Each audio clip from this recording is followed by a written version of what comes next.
Үшінші, рахат пен неғметті талап ету. Рахат өмір.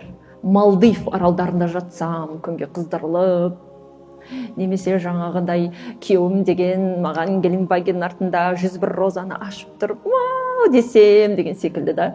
Андай өзімізге көрсетілген киноның өмірін әкелеміз ғой бізге.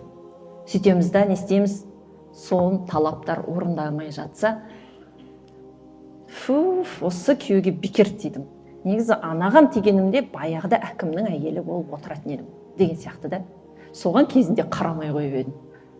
Бітті, болды. Ажырасып барсында қарамайды, енді болды. Сондай нәрсені айту керек та.